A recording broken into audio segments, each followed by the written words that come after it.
Uma proposta para acabar com a guerra fiscal foi apresentada por secretários estaduais de Fazenda à Comissão de Desenvolvimento Regional e Turismo. O texto tem o apoio do Distrito Federal e de todos os estados, à exceção do Paraná.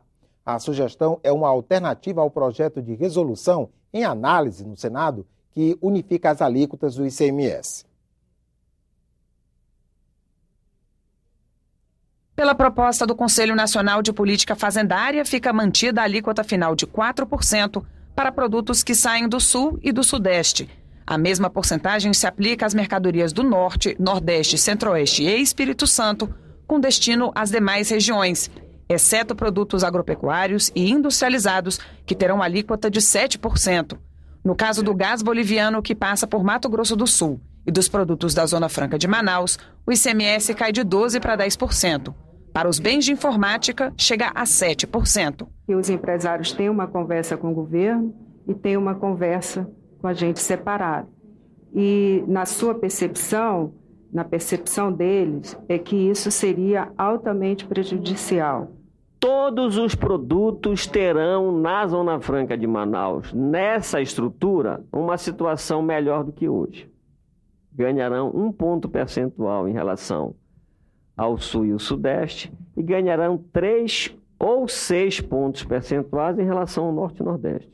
O objetivo da proposta do CONFAZ é pôr fim à chamada guerra fiscal. É uma política totalmente prejudicial ao país. No curto prazo, ela gera emprego e desconcentra relativamente a atividade industrial, o investimento como um todo, mas no médio prazo ela diminui o total dos recursos arrecadados pelos estados, deteriorando as contas públicas. No longo prazo, há o retorno da concentração industrial nos estados mais desenvolvidos, que é hoje o acordo possível.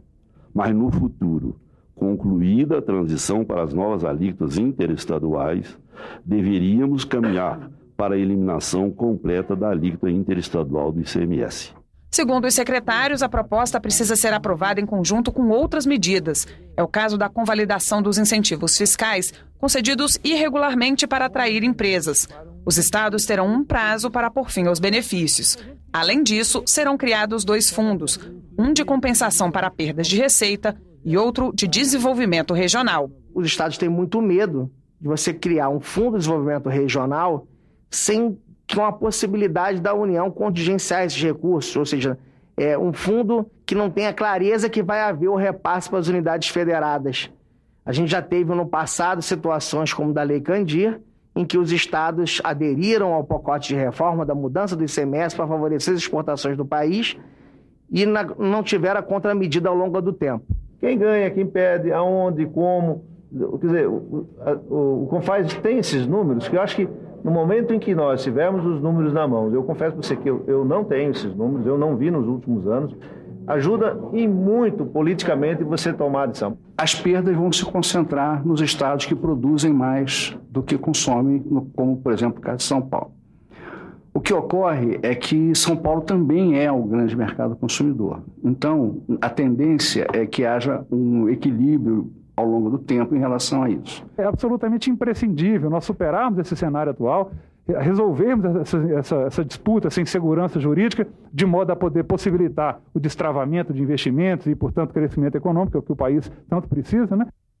A sugestão do CONFAZ vai ser avaliada pelo senador Wellington Fagundes. Ele é o relator do projeto de resolução que unifica as alíquotas do ICMS. A matéria foi aprovada pela Comissão de Assuntos Econômicos há 2 anos e aguarda votação nas comissões de Desenvolvimento Regional e de Constituição e Justiça. Na próxima terça-feira, o ministro da Fazenda, Joaquim Levy, vai se reunir com os senadores para tentar chegar a um consenso sobre o